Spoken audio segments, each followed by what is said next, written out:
Hey everyone, welcome back to FPL Fran. Today's video is going to be my Game Week 4 team selection. As you guys know, my wildcard is active, and a lot of that is prompted by the injury news that my team suffered during the matches of Game Week 3.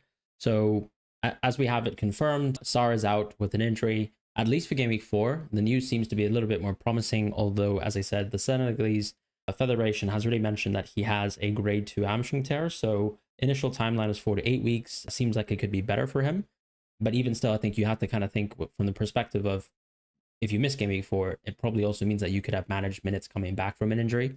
So I think that's kind of a bit of a downer in terms of Sar.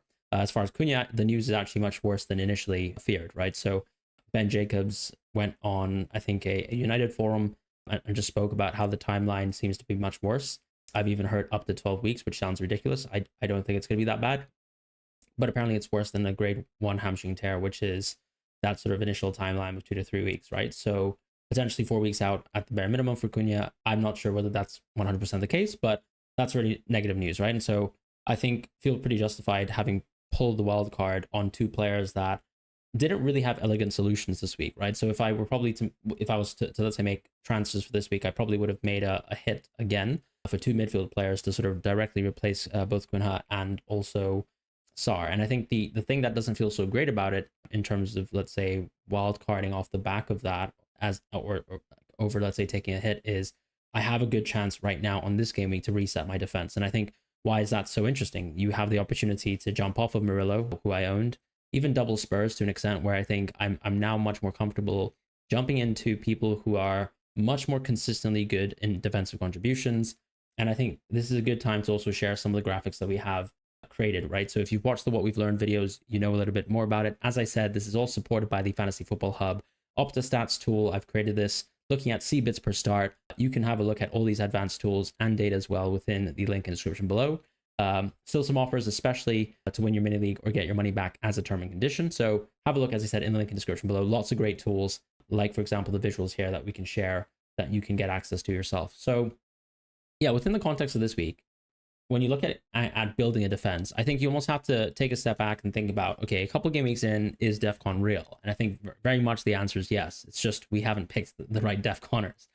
In fact, we've been conned by Nottingham Forest. And I think part of it too with the reporting with Nottingham Forest makes sense, right? With first of all, Nuno being sacked and Ange coming in, but also just the idea that the upper management was sort of pressuring Nuno to play a little bit of a different style of football, a bit more possession based, a bit more progressive. And unfortunately that kind of comes at odds with the way that we wanted Nottingham Forest to accumulate defensive contributions, especially someone like Murillo, who was very good last season.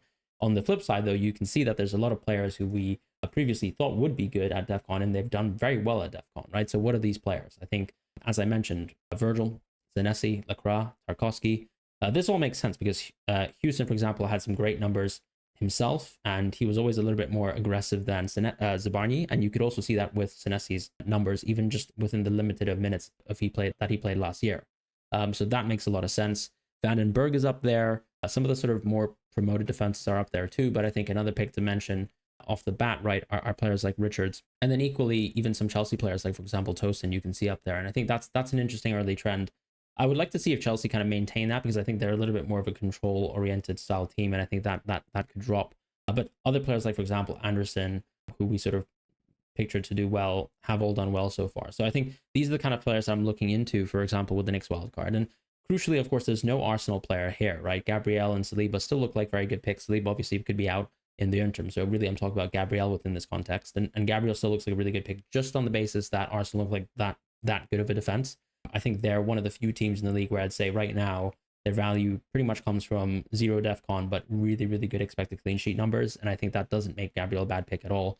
It just has sort of normalized the difference between Virgil and Gabriel in this case. And in fact, has boosted a lot of 4.5s and even 5 million picks to being much better than our expectations, right? So that's why Senesi, I think, I rate so highly. That's why Lacroix as well, I rate so highly in this context. And within this wider context, I think too, with so many good players being at the 4.5 price point up until 6, arguably the discussion going forwards is going to be, are they better than midfielders? Are they better than forwards? And I think that could very well be the case. So I'm actually quite pro the idea of spending a lot of money in defense. I don't think it's some sort of radical change. Like, I don't think there's a specific set structure that is the best in FPL now. Ultimately, you can go 4-4-2 every week and do well. You don't have to suddenly move into a 5-back and play 5-back perpetually. to enjoy points in FPL, but it's just worth recognizing how good it's already changed the field of defenders and how we picture them.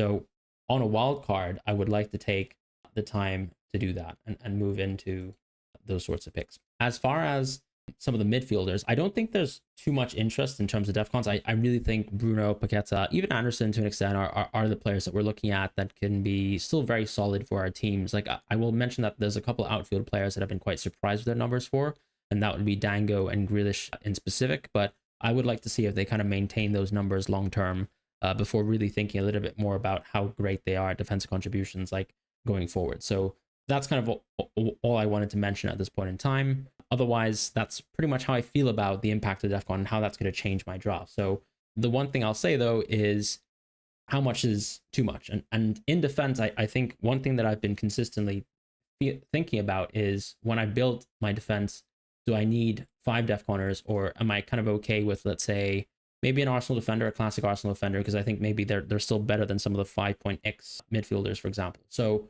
the draft that I have right now is actually a draft that features no Crystal Palace defense, and I'm sure a lot of people will find this very, very strange. But part of this is, I think, the idea that this is Crystal Palace's best fixture, but it's also an amazing fixture for Liverpool. It's also equally an amazing fixture for Arsenal. So if I am to, let's say, not go Gabriel, I think there's still an opportunity lost here in going for, let's say, a Munoz or a Lacroix over Gabriel. So I kind of think that the last draft that I showed had 2 Crystal Palace defense. Why I've moved to this draft is because I feel quite comfortable that Virgil and Gabriel are almost good plays every single week. And especially since I'm free hitting on 6, I get to bypass that Newcastle away game, which is also actually a poor game, for example, for my Fulham defense and a couple other picks, right? So the draft that I'm going with here is going to be built on a defense that's aimed towards bench boost 5, free hit 6, and wildcard 4, of course. So almost the Chips Ahoy strategy. And yeah, I'm going with Virgil because he's shown to be pretty decent at DEFCONs. I don't think he's going to be, the tier of player like a Tarkovsky, like a Lacroix, like a Senesi long term. Right now, he actually leads on a per 90 basis, but I think that's very much influenced by the Bournemouth game. Would be interesting to see whether Virgil can maintain those kind of numbers, because in last season, he only averaged, I think, something like 8.x per game, which is still very good, but puts him far behind the other picks that I've mentioned. So I'll be going Virgil, Gabriel, Anderson, and Senesi with Esteve on the bench. Senesi, I think, can be played almost every single week that Bournemouth have, like going forwards. It just so happens, of course, from the wild card that I have some slightly better picks. And I think even though he's got a really good chance of getting the defensive contributions versus Brighton, I'm almost still picking players, I think, in this week specific, where I'm comfortable benching him or having him as my first bench. I will be going Raya as my goalkeeper. Once again, I think it's a bit of a no-brainer, but I also think when I think about Arsenal, it's a good opportunity to double up on the defense, because I either approach this weekend, let's say go Raya plus double Crystal Palace defense, or I just take on double Arsenal defense, which I think is also quite a unique way to get a lot of expected points in the interim, right? Where I don't think many people are even on one Arsenal defense, and so moving on to double Arsenal defense is a good opportunity to take on as a long-term punt. So that's kind of the idea with Arsenal, and I think their fixtures really only sour if I take free at 6 to almost leverage off one of the bad games around 13. So it's a pretty good run consistently for an Arsenal defender, right? And then in the midfield, the draft that I'm kind of working with now is actually a draft that's based on, first of all, the idea of building a need to get to Palmer soon. The reported news on Palmer is that his timeline is probably to be maybe coming back, let's say in Game Week 5. It doesn't seem like he's been in training. That was the news that was reported today on the 11th of September. I think it could be the case that Palmer could cameo versus Brentford, could start versus Bayern Munich, and probably is likely to start in Game Week 5. So the idea with any sort of Palmer draft, I think, is you don't really care about Chelsea in Game Week 5 because that's actually a slightly tough match. Game Week 6 is an amazing game because it's Brighton at home, but I am free hitting there. So I don't really need Palmer until 9. But I think the way that I'm building a lot of my drafts is I almost need a nice, convenient way to get towards Palmer. And a lot of people will probably just respond, once again, he's been shocking in the Premier League, no open play goals for a long time now. And why do you need to build a path towards Palmer? I think it's just about making sure that the draft is strong in the sense that if I want to have the flexibility to go towards Palmer as a captaincy option Game Week 9, like when he plays Sunderland at home, that I have given myself that flexibility to do so. So I am planning to go with Gakpo in this punt, but I also think that Gakpo is completely interchangeable with Semenyo, who I featured in my previous draft, right? The previous draft, however, had 0.0 in the bank. This draft also has 0.0 in the bank, but it does have the opportunity to spend that 0.3 million on Gakpo, who I think is a very good 2-week punt. And the way I see it is, and I'll talk about this with the 4 position, but Gakpo and Mateta, or Semenyo and Mateta, is that sort of double free transfer move towards Palmer. That's always flexible, right? So if you go Gakpo, you'll always have the opportunity to move into Palmer and save a little bit of money in the bank and also go for a 4.4 forward. This then shifts this structure to being effectively a 3-5-2, but has the opportunity at times to be a 4-4-2, right? With how, let's say, Thiago might rotate in the future with someone else. And of course, it could also be a 3-4, well, can't be a 3-4-3, but could be a 3-4-3 in the future if I use, let's say, 2 free transfers later down the line and I'm not so happy about, I don't know, maybe owning both the 6.0 defenders, right? In a situation like that. I doubt that that's the case because I don't think there's many forwards below that price of, let's say, 6.0 that I'm too intrigued in. But of course, the Strand Larson could still come up in the future and could be quite interesting. So that's kind of the rough idea here. I am planning to go Gakpo, Salah, Reinders, Bruno, and Paqueta. I think Bruno and Paqueta is an interesting thing just to talk about because Bruno does not have the greatest of games in the next 2 game weeks. But I also think in a landscape where I'm trying to reduce the amount of transfers I'm making within the team, like I'm almost thinking that Gakpo is a bit more of a flimsy pick. Like in this draft structure, I think he could be a sell in the future. I think Bruno is a pick that a lot of people will be buying back in the future. And I actually think one thing to mention now is also Solio shared a really interesting graphic on Bruno about how his, if you kind of revisit his starts, and obviously look, during the course of a football match, Bruno can easily move towards left mid 10, could also play DM, and Cunha's out now, so that probably actually guarantees that Bruno actually plays football in a more advanced position. But actually the interesting part of the graphic was that the more Bruno started at defensive mid, the more average points he actually got if you added back the defensive contribution points last season and up to now in the games that he's played so far. So either way, I think Bruno is provably a good pick. And I just think I'm not going to waste the transfer having Bruno off the draft unless, you know, Enzo Maresca suddenly says, okay, Palmer is ready to start in this game week, and maybe I'll consider doing the flip scenario and maybe even overriding the free at 6 logic here, because I think part of the convenient part of free at 6 is if you don't start with Palmer in the wild card and you do, let's say you don't want to go free at 6 suddenly for whatever reason, and you've planned free at 6, maybe the transfers that I want to do in the future is actually Salah out and then someone out as well, like maybe Salah plus Mateta out, right, in 6, because why is that a good transfer? It's Mateta on 6 versus Liverpool. So if I suddenly do something like that, I think that what's tricky is I probably still would miss Palmer versus Brighton, which I think is a great game, and I don't really want to miss out on that. So I quite like free at 6 from that perspective of I can bypass Palmer until game week 7 or 9. And I think 7 because I think if I think Gakpo's minutes are really poor, then the earliest transfer opportunity that I have to sell Gakpo is 7. But if Gakpo's minutes actually kind of hold up nicely somehow, then game week 9 is probably the opportunity that I think is primed for Palmer, right? Because you just move into the Sunderland at home game as opposed to I move in on the Liverpool at home game. But I think the big difference between Gakpo and Semenyo, going back to that sort of logic, is Gakpo and Semenyo feels like a case where Gakpo value is front loaded to that Burnley away fixture and the Everton at home match, whereas Semenyo is just a very consistent, slow, almost like a slow burn pick, because you won't ever really feel bad about owning Semenyo because he's a 90-minute player and just extremely great, really good shot totals per match. He still looks like I think he's almost stepping up as a player, right? This looks like it could be a breakout season for him in the sense that he's making another leap forwards. But last season we saw also that was a huge change from, let's say, the Solanke season where he was a bit more on the periphery as a player. And then last season became absolutely nailed and probably the most important attacker within that team. So that's, I think, you know, the kind of contrasting logic between Gakpo and Semenyo. Semenyo's probably a bit more of a flexible pick. Gakpo's more of a case here of me saying, okay, I want to punt actually on Liverpool fixtures and just have some of that value there and have triple Liverpool. In the midfield, I'm going with Reinders as well. I just think he's a bit of a no-brainer, especially with the amount of injuries that they have. He could very well play the 10 like he did versus Wolves. Sure, of course, I've seen Pep do things like Nico O'Reilly at the 10, like, for example, the Brighton game in the second half. And that does, of course, detract from the quality of Reinders because I think we're not seeing him as some sort of defensive contribution monster. If anything, Rodri came on and actually got 10 recoveries last match, or maybe like 9, and still missed on defensive contribution, but was really close to it. Whereas with someone like Reinders, you're not seeing that at all, even though he's played 3 games of 90 minutes so far. But I think there is still some value in terms of just purely the open play return potential from him. So I'm going with Reinders in this case. And then with Paqueta, I just think he's baby Bruno. Penalties, defensive contributions, and actually, you know, getting into some really good positions so far this season where I think, okay, the sample's not gigantic with Paqueta, But you'd actually feel quite comfortable, I think, going for him right now, because it seems like at 5.9, he's a bit of a no-brainer type pick compared to, let's say, some of the other picks who might have flimsier minutes or maybe don't have penalties, don't have the same level of minutes. So that's the kind of midfield I'm going with. And the front line is going to be Thiago, Mateta, and Gyökeres. So I haven't changed the front line from the last draft that I shared. And the reason why I quite like Thiago, to be honest, is just I don't think there's anyone really at this sort of price point that has guaranteed minutes, that has probably 100% penalty share after Sade just missed his penalty, which I don't even know why he took in the first place. But Thiago's already scored a penalty this season. Wisa's gone now. So there's really less depth there other than Reece Nelson, who's joined the team and probably actually is a bit of depth for some other supplementary positions. Mateta is a question of Mateta versus João Pedro, or some people are clearly going for a structure of João Pedro, Mateta, and Gyökeres, right? Whereas I'm going for Gakpo in this case.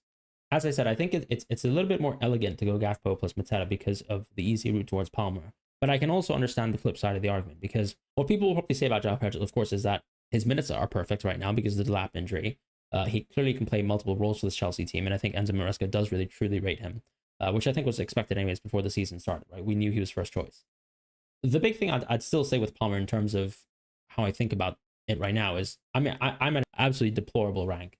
And I still think that there are other picks in the game, like, for example, Mateta in the few weeks leading up to, let's say, Gameweek 6, where I think I can go, and even 9 even, right, with Mateta, where I think, yes, of course, there's some bad games, like, let's say 6, but then there's also a bad fixture on 9. So Mateta's a great sell on 9. That's why the Semenyo Gakpo idea, I think, works well in both ways. But what I'm trying to say is that I think Mateta in the interim does match up with JP really well. I think when I looked at the season-long projected goals tally from Solio, the takeaway from that is that Mateta's goal projections are actually the same as João Pedro's. João Pedro only leads him by a few more assists. And so if I think about how good the fixtures are for Palace versus Chelsea's leading up to 9, especially when I exclude 6 from the horizon, Mateta makes a little bit more sense for me. And it's also a bet against the 60% of ownership. And sure, of course, the counter argument is he's 60% owned because he's such a good pick, and I totally get that. But I'm happy to go against that, right? In the position that I am, and especially with Chelsea having, no West Ham game, for example, in the distance. So that's kind of how I feel about creating this draft. Thiago is very much just here to supplement the bench boost. And one of the things that I don't love about Thiago, really, I guess, is the whole concept of going back to the defenders. Maybe is Lacroix better? Maybe is going for a 4.5 defender who's a little bit more consistent in Estev and consistently playable than Estev just better long term, especially as I'm trying to force a bench boost. I think that's obviously the contradicting element of the bench boost sometimes, right? Where if you wildcard into a bench boost, you've suddenly gone with the team that has a lot of depth. But I think naturally, I think the point to make here is that by going for Gakpo or Semenyo in position that I have in this draft, I am anyways going to take out a Mateta for my team, and Thiago becomes a perpetual playing forward for me in most cases. And there's going to be weeks where I play 4-5-1. There's going to be weeks where I play 3-5-2 after Mateta becomes a 4.4. So I have to have a lot of faith in this position, and I still ultimately have to have someone in this position to allow for that Palmer move if I am angling for a bench boost, right? So I still think Thiago's fine. Do I think he's the best pick in the world? No. Do I prefer Strand Larsen if Strand Larsen was fit? Sure, but Strand Larsen isn't fit. And he's also a little bit more money spent in a position where I think, okay, if I'm going to rotate this player potentially week on week, do I need to spend any more money than 6 million? That's kind of where I'm still comfortable at the end of the day with going with Thiago. And I think the case also is just saying, do I think spending more money in the midfield long term is better? And I kind of do. But the big argument that I've also been struggling with the wildcards this week is if I don't like the strategy of wildcard 4, bench boost 5, free at 6, and I want to sort of almost replicate the same plan that I had at the start of the season, which is be chip agnostic, wait until we have some crazy things that could come up, right? For example, there's a very small slim potential of a blank game week for Palace in Gameweek 17. There's also a potential for me to say Salah isn't really up to scratch, and maybe I can make that decision 2 weeks time, right? After seeing him versus Burnley away, after seeing him versus Everton at home, do we fundamentally think that our opinion on Salah, let's say from a Gameweek 1, I guess, perspective, is that he's not the same asset as he was season past?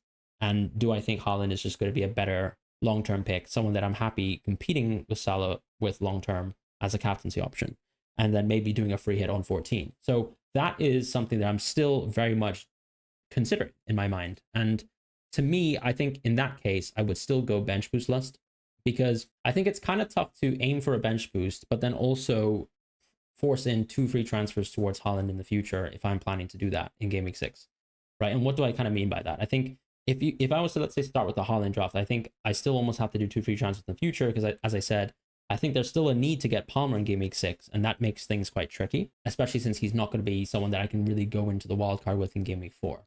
So to almost build a team that can get towards Haaland, I need to set up a team that has a nice, easy path towards both Palmer and Haaland.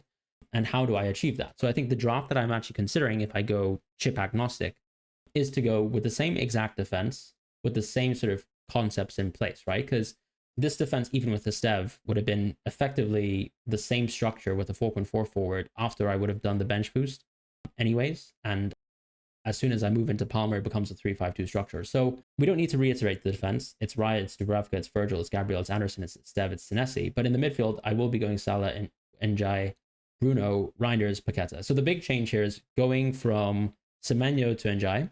And why I think this is interesting is if I don't go free at 6, actually Njai becomes a little bit more appealing as a pick because I get to put back one of the good Everton games on their run into the horizon. And I care more about Everton picks from this point of view. On top of that, in the forward line, I would actually go Gyökeres and Mateta. And the idea here is that still I'm aiming long-term to be a team that's basically a 3-5-2, 4-4-2 hybrid. And in game week 6, if you kind of look at the team now, all that I'll be doing is moving Salah out and moving Mateta out into Haaland and Bruno.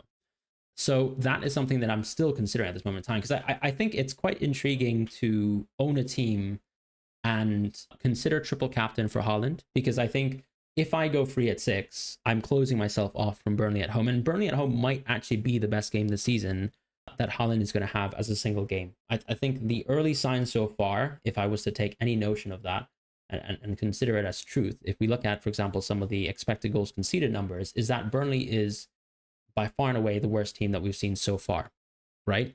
They're actually very close to Wolves, to be honest, and Haaland's already played Wolves, but he's not going to play Wolves at home for a long time. And at the first half of the season, he's already played Wolves, right? So I can't do that again. So if I think Haaland, for example, is level with Salah as a pick, and he very much well could be, I think a lot of people almost have moved towards the camp of Haaland is much better now, but you know, the best home game really left for any of those two players is going to be this Burnley at home game for Haaland, right? And the next best game is going to be, let's say, Salah versus Sunderland at home, for example. And if I think Sunderland's actually a much better team than Burnley, then probably in a few weeks' time, we probably still think Sunderland's a better team than Burnley. And so I would have missed out on the opportunity to triple captain Haaland. As things stand, of course, I don't think our expectations for Burnley and Sunderland are massively different, but the early signs I would say is that the trend will probably go that sort of direction. So I would think that having a plan towards triple captain Haaland in game week 6 and then actually going against Salah long term is something that really does interest me. This draft does actually have money in the bank. So it has a lot of money in the bank. And the reason why you need the money in the bank is because to go Salah, Mateta to Haaland and Palmer, I mean, you need to spend a lot more money to do so, right? So Salah's a 14.5 million asset. Mateta's, for example, a 7.5 million asset.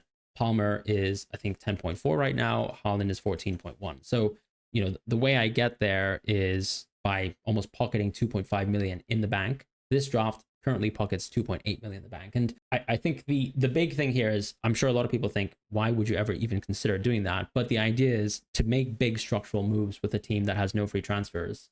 You almost need to lock in a plan like that in place and to almost allow that to come into fruition. So that's what I mean by not ignoring a bench boost, right? If I was to plan for a bench boost and suddenly I had an injury, I'd probably have to sort that injury out to allow the bench boost to come into fruition in game week 5.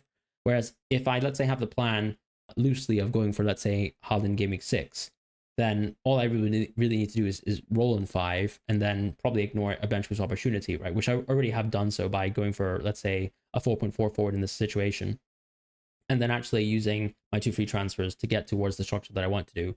Hopefully, of course, I only have one injury, as opposed to, let's say, last week when I move into a player and come out of the week having 2 medium to long-term injuries with 2 players, right? So that's the aspect of FPL that we can't really charter all the time. Like, injuries will happen, but that's kind of the rough idea. So as I said, deliberating between a wildcard 4, bench boost 5, free at 6 structure, and then also a much more loose structure of going for a game week 4 kind of chip agnostic play. Part of this is also, as I said, there might be good free hit opportunities later. Taking the bet on of Haaland versus Salah for the next, let's say, 10 to 12 game weeks, I think is quite intriguing. On top of that, you know, it's very likely, for example, once AFCON happens, that you just move towards Haaland anyway. So it's almost like being a step ahead in terms of these kind of premium transfers and ignoring the need for a premium transfer for a very, very long time by actually getting all the advantage of captaining Salah for the next 2 weeks and then just simply moving towards Haaland whilst, you know, not losing a lot of expected points. So that's kind of the plan here. But as I said, I think a lot of things will ultimately just come down to that gut feel of, do I like the bench boost 5? Because if I compare it to, let's say, my initial team with the wildcard 4, bench boost 5 free at 16, like there's things that aren't so nice about it, right? Dubravka and Esteve, I think that's actually quite nice, but obviously Nottingham Forest at home, you can maybe argue that they could be a better attack with Ange coming in. So, you know, it could get worse, I suppose, but also it's not like I think we had a massive fear over an led team last season with Tottenham, if I can be brutally honest. But it's things like, you know, Reinders playing versus Gabriel. Is that nice? And then it's also Senesi versus Newcastle home, which actually probably is my best pick, right, for that specific game week. So that's quite nice. But yeah, it's little things like that and considerations of, is that bench boost good enough? Can I potentially have a better bench boost around the AFCON stage? And I think that the big question to ask around that is there going to be a potential bench boost, right, that once again features a good Burnley match? And I don't think the answer is yes, right? Unfortunately, around when we get the AFCON transfers in Game Week 15, I don't really see amazing Burnley fixtures, unfortunately, right? Fulham at home is a nice match in Game Week 16, but I think 16 is actually, unfortunately, a game week where you see a lot of cross matchups with teams that I'll probably be invested into. So that is, I think, the big con right now, because to set up a bench boost right now, there's no other 4.0 goalkeeper that really allows for that. So I think it is quite convenient to just get rid of the bench boost now and then probably say, I can fix my team structure later in terms of having too much depth potentially. So that's kind of the consideration that I have to make. That's the wild card. Those are the 2 wild card drafts that I'm going with right now. And a last point in terms of, you know, what can change in terms of some of the structures. I think I can still go Lacroix, as I said, because I think he's one of the best picks in the game. I think he's quite interchangeable potentially with Gabriel within a lot of the team structures that I've had. So maybe if I go for Lacroix instead of Gabriel, I can leave myself a little bit of money in the bank in a lot of the draft structures that I've showed, and then also go for a 4.5 defender. What's an interesting 4.5 defender right now? I think if you have 3 4.5 defenders, it makes a lot of sense to have Anderson and Senesi. But then also to consider maybe actually going for Tosin, for example, who could actually be a really good long-term pick still for Chelsea. Equally, it's also maybe an opportunity to just get another DEFCONer in the team. Like, for example, it could be Diakite. It could also be Chris Richards, right, who is a bit better at DEFCONs than Guehi. But, you know, Guehi also has a lot of goal threat, as we can see from him, I guess, going in back-to-back games. But yeah, that's going to be it for the team selection. As I said, I'm leaning more towards the wildcard for Chips Ahoy strategy, but I think there's a lot of considerations to be made. And I think it comes down just to gut feel, right? Do I want to go for a long time with Haaland, where I think a lot of the kind of engaged players will probably perpetually own Salah for a while until they wildcarded maybe 13 or a little bit sooner. But that's the crucial thing. And very well, some people could be just planning a wildcard 6 in the future that goes towards Haaland. And maybe I would also just get there and arrive on time with a very similar looking team by that time. So thank you guys so much for watching. I'll see you guys soon. Take care. Goodbye.